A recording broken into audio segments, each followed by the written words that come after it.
बेटा बिस्मिल्लाहिर्रहमानिर्रहीम। हमारा कंपोनेंट है हमारा पेपर का our code is 9618 and we have paper 1 and paper 2 and our variant is 2 means 1 2 and 2 2 ठीक है पेपर 1 पेपर 2। अच्छा this is paper from 9608 October November 21 this is very important paper for us। अच्छा क्या कह रहा है a computer has random access memory and read only memory take one or more boxes in each identify तो stores data permanently ROM it is volatile RAM stores startup instructions for the computer की startup instruction are stored in ROM right directly accessed by CPU both are directly accessed by CPU because both are main memory right stores currently running in running applications are stored in RAM and can be static or dynamic these are RAM। अच्छा there are 6 options अगर 2 option correct होंगे नहीं 6 से ज़्यादा option है okay now a company a travel company is designing a website the bitmap logo for the travel company is shown each color is represented by a color or by a letter for example R B and W ठीक है it means it uses how many colors 3 colors red blue and so 3 colors are there ठीक है if we are using 3 color so we know that uh, one bit in one bit we have option 0 or 1 means 2 colors this is known as color depth and one bit is known as bit depth number of bits means bit depth number of bits per pixel bit depth if we are using 2 bits per pixel then there will be 4 colors 0 0 0 1 1 0 1 1 this is 2 power 1 is equals to 2 and this is 2 power 2 is equals to 4 so there are 4 colors right अच्छा अब ये कह रहा है कि state the minimum number of bits needed to represent each pixel एक pixel में कितने बिट्स चाहिए होंगे then we need 2 bits because in each pixel available colours are 3 available colours हैं तो कलर डेप्थ बेसिकली ये बताता है कि these are available colours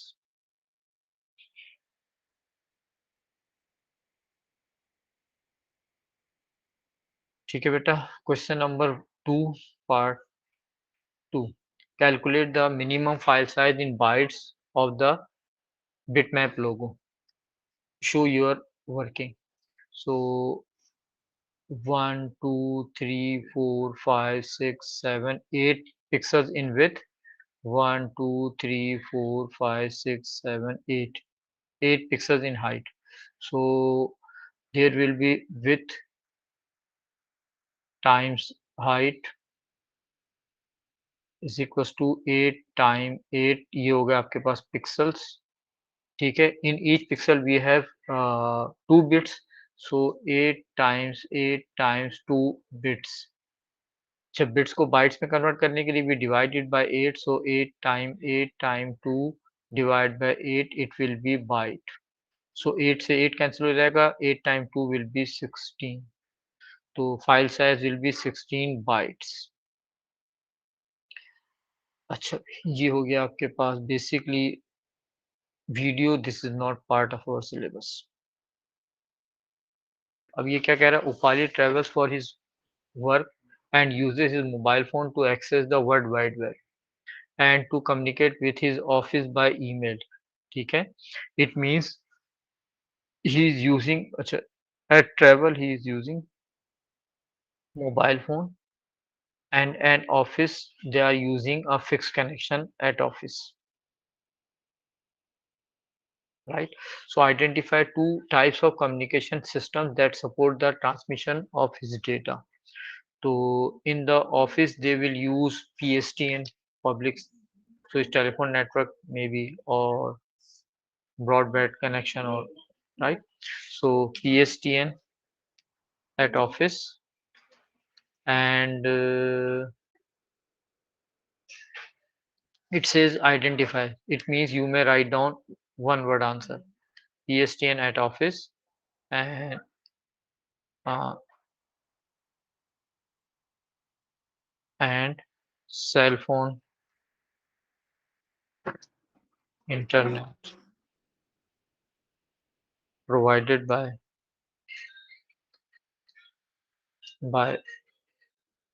cell the mobile operator, और सैटेलाइट भी यूज कर सकते हैं, ठीक है।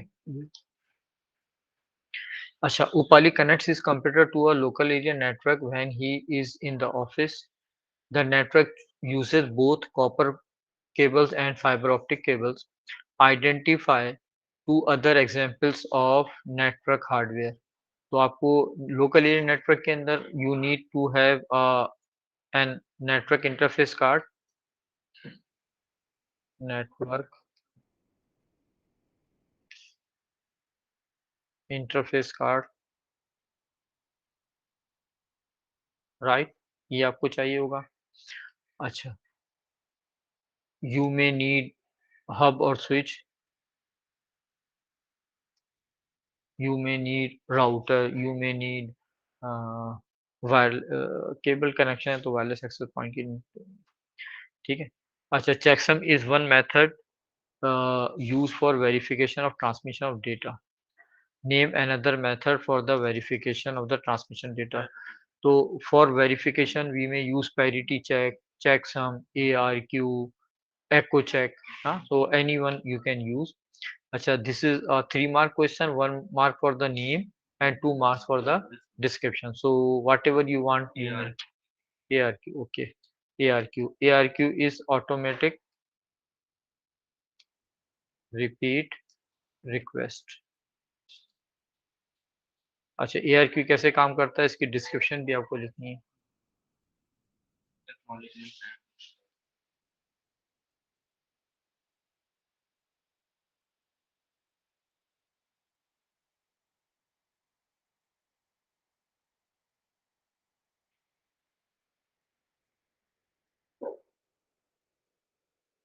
राइट।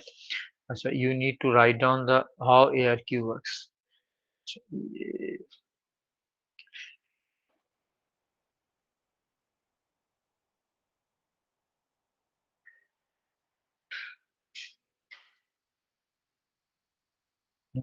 अच्छा, what will we write? You will write down ARQ uses acknowledgement and timeout method.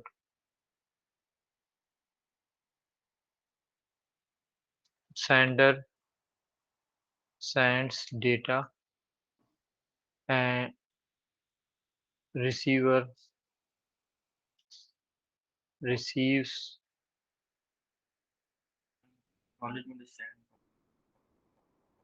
receives data, checks it, and sends acknowledgement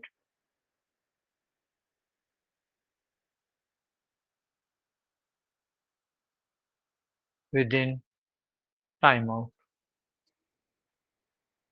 If acknowledgement is not received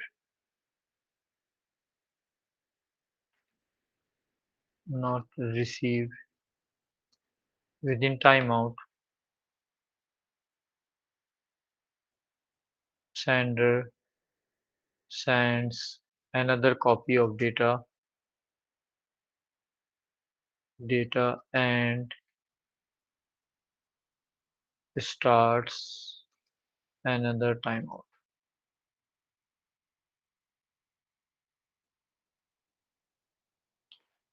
ठीक है, this condition, this this process continues until acknowledgement is received.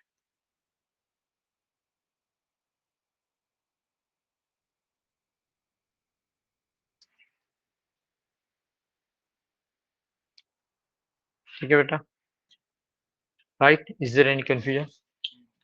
अच्छा, now, अच्छा, Upali works for his company that stores data on a web server. Describe two security measures that can be used to protect a web server from unauthorized access. So no, you are asked to security method at web server. So web server के लिए you need to identify the security methods to protect a web server from an unauthorized access. So uh, user IDs and passwords can be used to access website. Only authentic people can access the data on the website.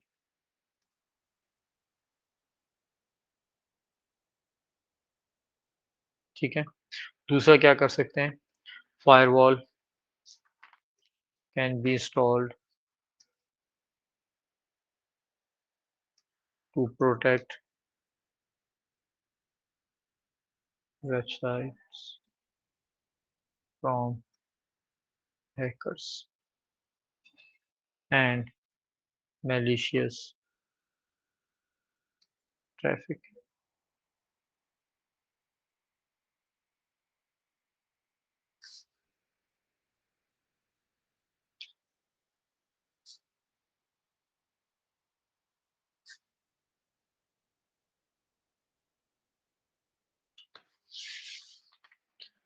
ठीक है बेटा, ना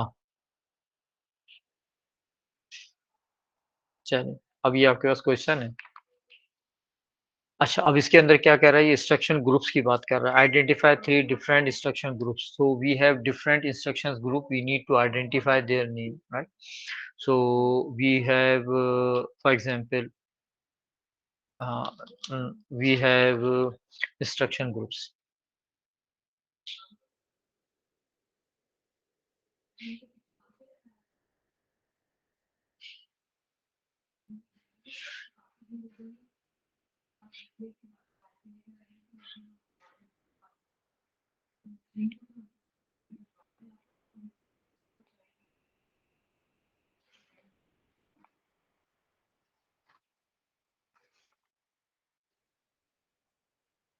ठीक है बेटा, अब instruction group जो है आपके पास, एक इंस्ट्रक्शन ग्रुप है जिसको हम कहते हैं data movement.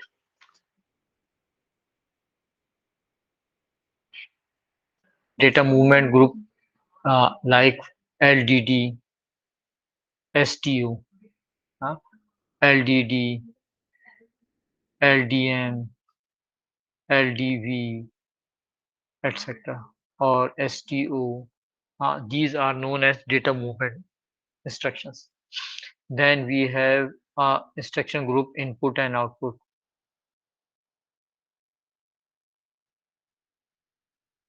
In this we use IN, we use OUT. We have arithmetic operation.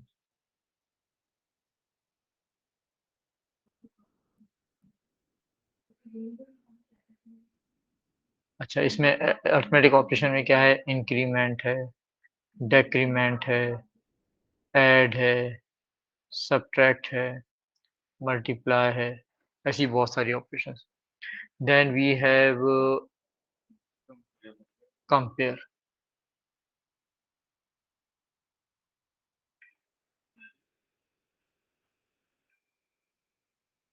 Right, comparison. फिर उसके बाद आपके पास क्या CMP है जैसे हमारे पास। फिर जंप ऑपरेशन है। अच्छा, ये जंप ऑपरेशन जो है कंडीशनल भी हो सकता है और अनकंडीशनल भी।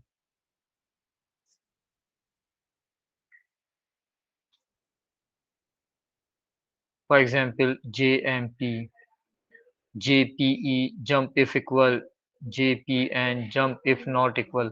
तो ये क्या हो गया आपका कंडीशनल हो गया है। तो JPE जो है ये आपका हो गया अनकंडीशनल, और ये दोनों हो गए आपके conditional, right. So you are asked to write down three. तो आप यहाँ पे देख के आपको बताना है इन द टेबल। यस बेटा, इन द टेबल। एलडीडी, एलडीडी क्या है? Data movement. CMP comparison. SUB arithmetic operation. ठीक है, मिल गया यहाँ पे, तीन मिल गया आपको। तो आप तीनों को यहाँ नाम यहाँ पे आप लिख दें, राइट। पहला क्या आ रहा है? डेटा मूवमेंट, ठीक है। दूसरा कौन सा बन रहा है हमारा? कंपैरिजन। और थर्ड आपका क्या बन रहा है?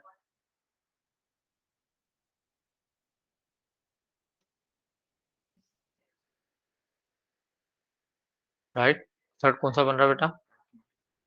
अर्थमेटिक।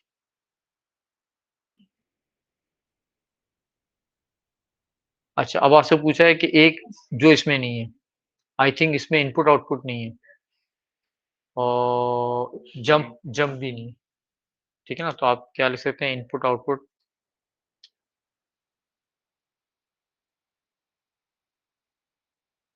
या फिर आप लिख सकते हो जंप ऑपरेशन। वो जंप ऑपरेशन क्या होते हैं? Conditional and unconditional.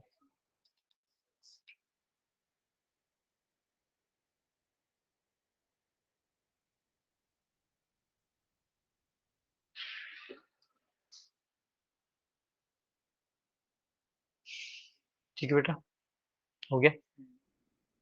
अच्छा, अभी अब आपसे क्या कह रहा है? Following are the four special purpose register used in processor, describe the purpose of any three of them. अब आप कोई भी लिख सकते हो, जैसे आपने पहले का नाम लिखा है।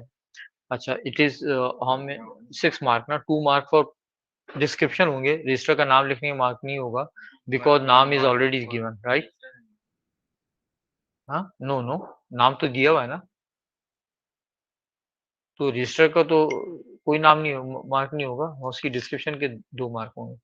तो स्टार्ट करते हैं पीसी से। तो हम क्या कहते हैं? PC stores address of next instruction,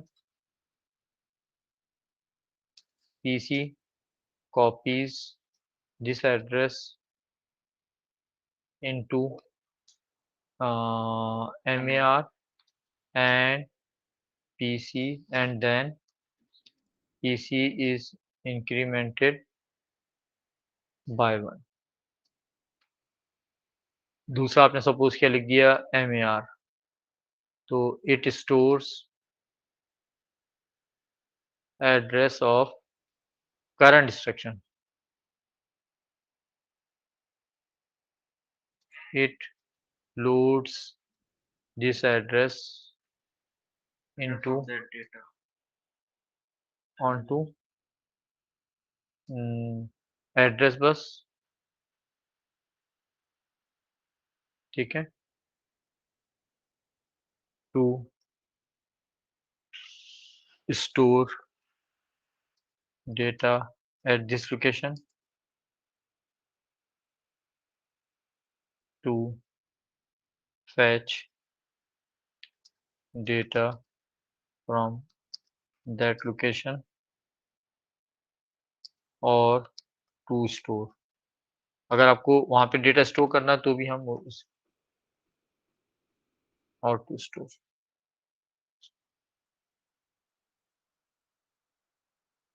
ठीक है। अच्छा, देन वी में यूज MDR। तो MDR को हम कहते हैं MDR, it is a buffer register, ठीक है। It stores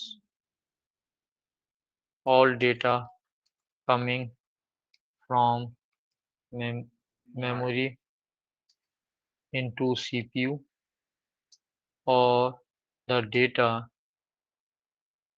to be stored from CPU into memory। CPU से रैम में जाना है, रैम से CPU में आना है, तो वो पहले कहाँ पर आएगा, MDR में। ठीक है बेटा। अच्छा, अब आपसे क्या बात हो रही है, जैकी is writing a program in a high level language, the program make use of dynamic link library, right? So here we have a concept of dynamic link library। तो अब जो भी बात हो रही होगी वो in the reference of dynamic link library होगी। Complete the following sentences about DLL। बात किसकी हो रही है, डायनेमिक। हाँ, we have studied that we have library routines that stores programs। These programs are pre written and compiled। We just need to call these routines in our program। We don't need to write these program again and again। ठीक है, एक दफा हमने लिखा हुआ है, and these are very well tested poems. तो अब क्या हो रहा है कि we have studied that we have a type of library routine. This library routine is known as DLL, dynamic link library. क्या डिफरेंस है डायनेमिक लिंक लाइब्रेरी और आम लाइब्रेरी रूटीन के अंदर, कि if we are using arm link library routines, तो वो library routine क्या होती है, हमारे प्रोग्राम के अंदर ऐड हो जाती हैं। और जो हम बना रहे होते हैं, सपोज कि मैंने एक प्रोग्राम बनाया, उसके अंदर मैंने इनपुट लिया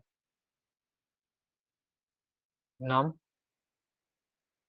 और फिर मैंने क्या कहा कि reminder is equals to mod का मैं लाइब्रेरी रूटीन यूज कर रहा हूँ नम 2, और मैं दे रहा हूँ output reminder. How many lines are there, 3 lines. अब क्या होगा, ये कॉल करेगा मॉड के फंक्शन को, लाइब्रेरी रूटीन को। अब ये सपोज किया कि मॉड का जो लाइब्रेरी रूटीन है, इस मॉड की लाइब्रेरी रूटीन के अंदर ये एक फंक्शन है मॉड। ठीक है, इसको हम n1 n2 दे रहे हैं, और ये रिटर्न कर रहा है इंटीजर।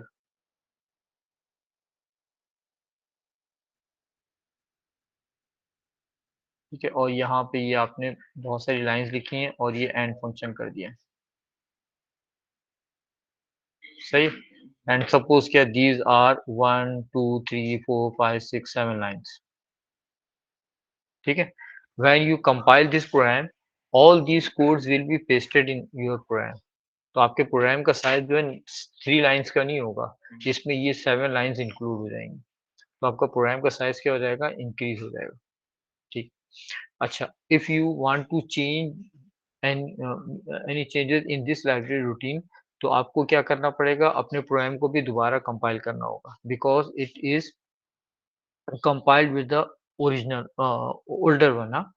अच्छा, DLL के अंदर एडवांटेज क्या होता है, ये तो नॉर्मल लाइब्रेरी। DLL के अंदर एडवांटेज क्या होता है कि in DLL we just copy the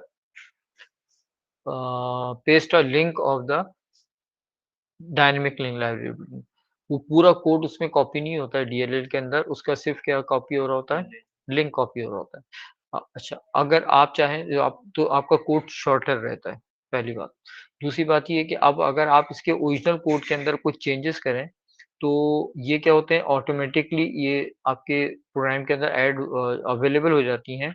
हाँ, आपके प्रोग्राम को you don't need to recompile, आपके प्रोग्राम को बार बार कंपाइल करने की नीड नहीं है। ठीक है, बात समझ में आ रही है। अब यहाँ पे क्या कह रहा है अभी, the dash file does not contain the library routine. तो इसकी जो एग्जीक्यूटेबल फाइल होगी ना, उसमें DLL नहीं होगी, DLL का सिर्फ लिंक होगा। ठीक है ना, तो एग्जीक्यूटेबल फाइल।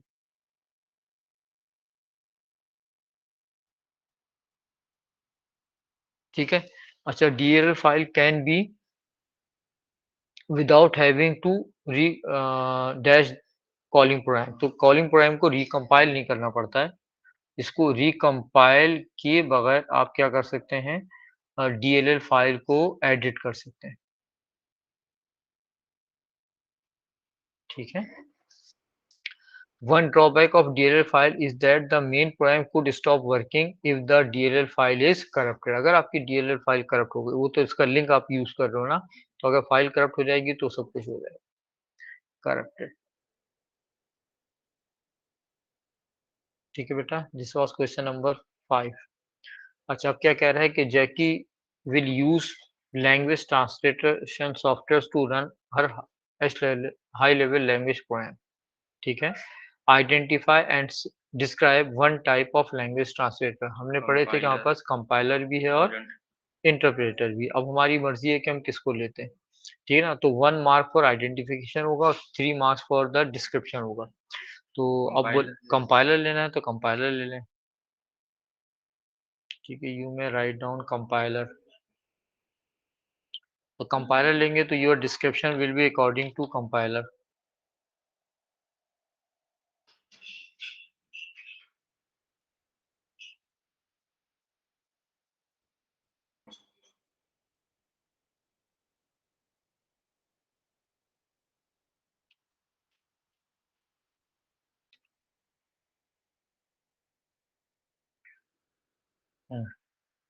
कंपाइलर। अच्छा, कंपाइलर क्या करता है अभी, अब इसकी डिस्क्रिप्शन आपको लिखनी है। ये ट्रांसलेट्स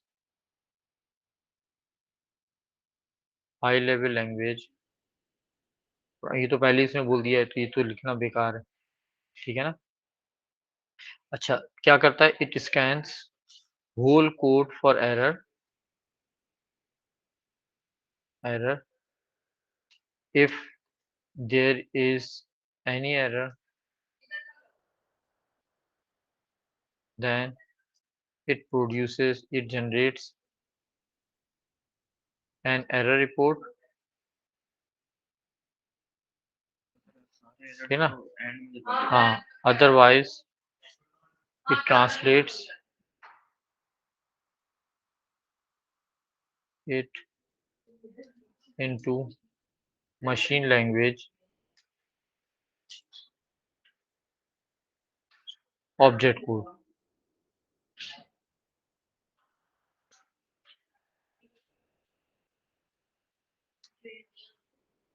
ठीक है। अच्छा,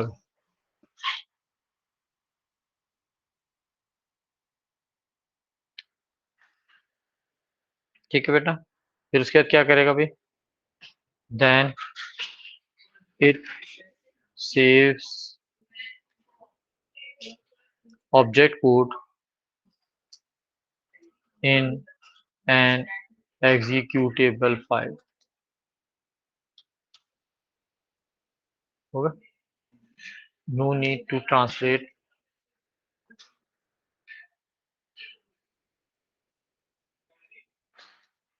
source code again and again।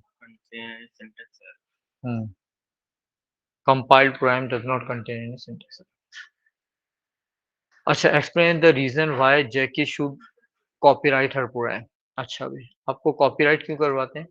Copyright इसलिए करवाते हैं, नहीं, कॉपीराइट इसलिए करवाते हैं ताकि आपके पास इसकी लीगल ओनरशिप आ जाए। टू ऑब्टेन लीगल, हाँ, वो तो बैकअप लोगे ना, ओनरशिप का उससे क्या ताल्लुक है। ठीक है, to obtain legal ownership of the program. हाँ, ठीक है, इससे एक फायदा क्या होता है कि आपके पास लीगल ओनरशिप आ जाती है। और क्या फायदा होता है,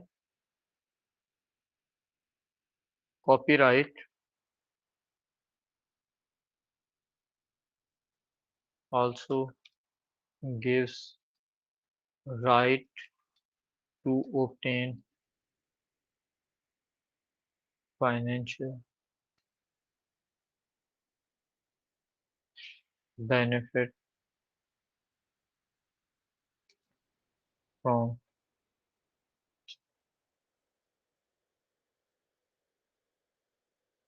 the poor। ठीक है भाई, ये हो गया। अच्छा, फिर उसके बाद हमारे पास क्या आ गया, file compression and disc defragmenter. ठीक है। अब ये वाला ये कॉन्सेप्ट आपको समझना है कि what is meant by file compression. File compression का जो यूटिलिटी सॉफ्टवेयर है, इसका पर्पस क्या है कि ये क्या करता है, इट रिड्यूसेस फाइल साइज। ठीक है ना। तो ये क्या कर रहा होता है, file compression software reduces file size so it can be transmitted quickly using lesser internet data। ठीक है। It uses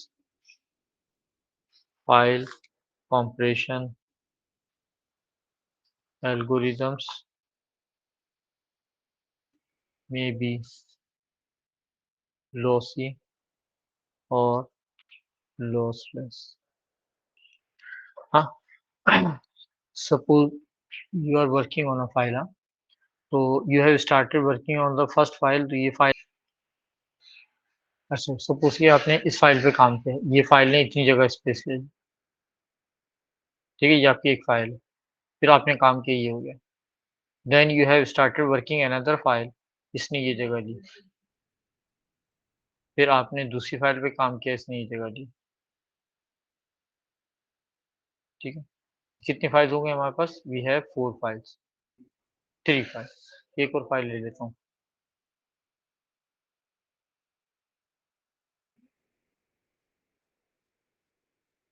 ठीक है, ये आपके पास।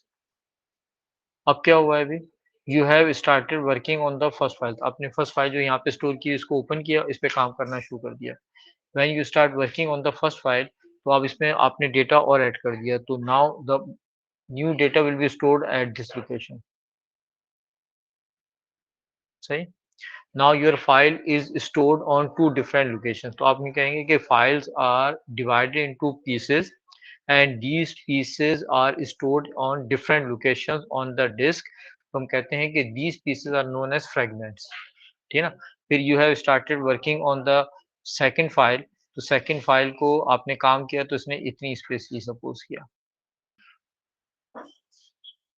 ठीक है। फिर आपने फर्स्ट फाइल के ऊपर काम करना शुरू किया, थर्ड फाइल पर, तो इसने ये स्पेस ले ली। ठीक है। फिर आपकी फोर्थ फाइल पे काम करना शुरू किया आपने, तो ये फोर्थ फाइल जो है इसने ये स्पेस ले ली।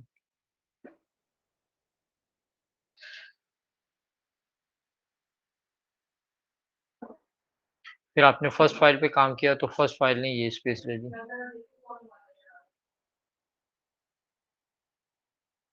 अब आपकी फाइल के डिफरेंट पीसेस क्या हैं, डिफरेंट लोकेशंस पे स्टोर्ड है। ठीक है। अच्छा, अब क्या किया कि आपने जो फर्स्ट फाइल है, इसके अंदर कुछ कंटेंट को आपने डिलीट कर दिया। The content which you have deleted, suppose these content were stored at this location. ठीक है। फिर आपने सेकंड फाइल का कुछ कंटेंट डिलीट किया, वो यहाँ से डिलीट हो गया।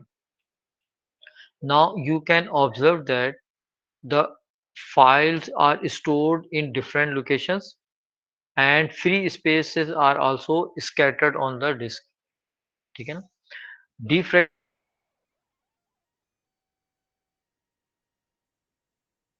the contiguous locations and it also stored uh, all the free spaces are also stored at the contiguous location। for example, हमें इस ये जो हमारे पास कंटेंट है, we need to transfer this content over here, तो हमें यहाँ पे इसकी स्पेस बनानी होगी। तो firstly it remove the data from this location and store it here.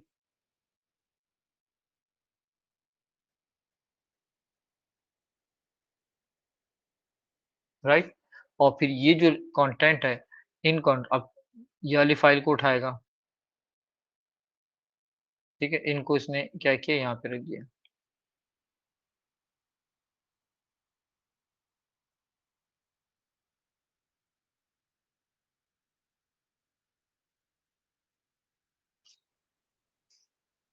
ठीक है। तो ये आपके पास हो गया। ठीक है। अब क्या करेगा वो, ये वाली जो फाइल की कंटेंट है, उसको यहाँ से उठाएगा और यहाँ पे रख देगा। 3 कंटेंट है ना, 3 थे, 2 थे, कितने?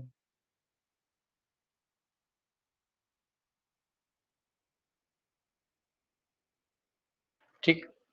फिर ये जो कंटेंट है इसको यहाँ से उठाएगा, 1 2 3 4 इनको यहाँ पे रख देगा।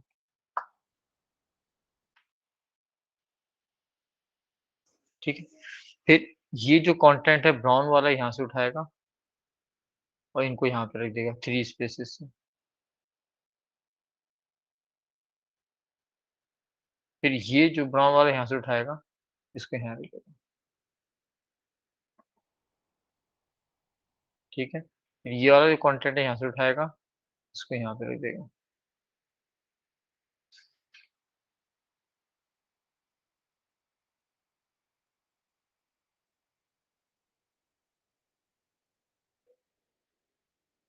फिर ये जो कंटेंट है यहाँ से उठा के यहाँ पे रख देगा। तो आप देखें सारी जो फाइल के कंपोनेंट्स है वो सिंगल लोकेशन पर आ गए, और सारी जो आपके पास फ्री स्पेसेस है वो भी सिंगल लोकेशन कह रहा हूँ, सॉरी, कंटीजियस लोकेशंस पर आ गई, और जितनी फ्री स्पेस थी वो भी कंटीजियस लोकेशन पर आ गई। अब इस फाइल को आप रीड करोगे तो ये क्विकली रीड हो रही होगी। हाँ, क्विकली इसलिए रीड हो रही होगी कि कंटीजियस लोकेशन से डेटा को उठाना इजी है। हाँ, तो अब आपको इसको डिस्क्राइब करना है। तो डिफ्रेगमेंटर क्या करता है? It arranges the data and free spaces on the disk. ठीक है, ठीक है बेटा। It moves data of single file scattered on the disk in the form of fragments। ठीक है।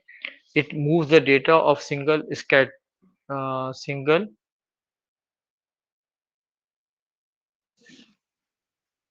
file scattered on the disk in the form of fragments। ठीक है।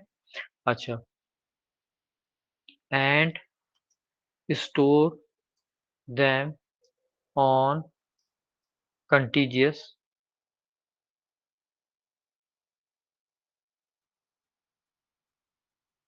locations। It also stores all free spaces on contiguous location।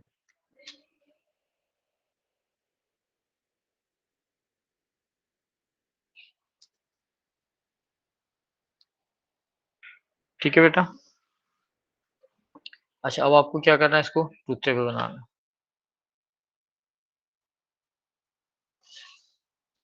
ठीक है, इसका truth table बनाना है। तो firstly we need to identify the, जैसे ये हो गया हमारे पास। अच्छा, ये इनर ब्रैकेट है, ये इनर ब्रैकेट है, और ये आउटर ब्रैकेट है। तो यू मे गिव नेम। हाँ, इसको आपने कह दिया, सपोज क्या ये है डी, तो ये क्या हो जाएगा डी नॉट। ठीक है। इसको आपने कह दिया ई, इसको कह दिया एफ, और इनको मिलाकर आपने क्या कर दिया जी, तो ये क्या हो जाएगा जी नॉट। सही। तो जैसे ये हमने कह दिया डी, डी क्या चीज है भाई, D is and gate A and B, A and B में both are one, then output is one, otherwise output is zero. ठीक है। तो डी नॉट क्या हो जाएगा, one one one one one one zero zero. हो गया। फिर उसके बाद हम ले रहे हैं ई, ई क्या चीज है, सी और ए, और गेट सेज इधर is one, output is one. तो सी और ए में ये 4 1 है, तो ये तो 1 आ जाएगा सारी, है ना।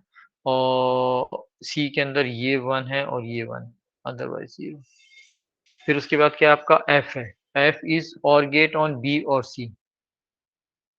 तो बी और सी को देखेंगे कहाँ, कहीं पे भी एक भी 1 होगा तो 1 आ जाएगा, 1 1 1 1 1। ठीक है, और अदरवाइज जीरो। फिर उसके बाद क्या करना है, ई और एफ को मिलाकर एंड गेट बनाना है जी का। तो एंड गेट कर दें, ये दोनों 1 है तो 1 हो गया, ये दोनों 1 है तो 1 हो गया, ये दोनों 1 है तो 1 1 1, अदरवाइज 0। ठीक है, और फिर उसके बाद क्या करना है, जी को और करना है डी नॉट के साथ, यानी आपको इन दोनों को और करना है, जी और डी नॉट को और करके यहाँ पे लिखना है। तो और गेट क्या कहता है, ईदर इज 1, तो ये डी नॉट में सारे 1 हैं तो ये तो वैसे ही 1 आ जाएंगे। ठीक है, और किसको करना है, जी को,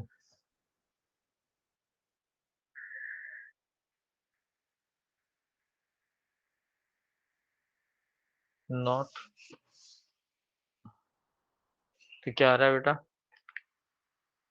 डी नॉट में डी, ए एंड बी था, ए एंड बी में ये दोनों 1 थे तो डी नॉट में ये सब 1 होगा। ये तो हो गया आपका, इसको और करना है इसके साथ, और करना है तो ये सारे 1।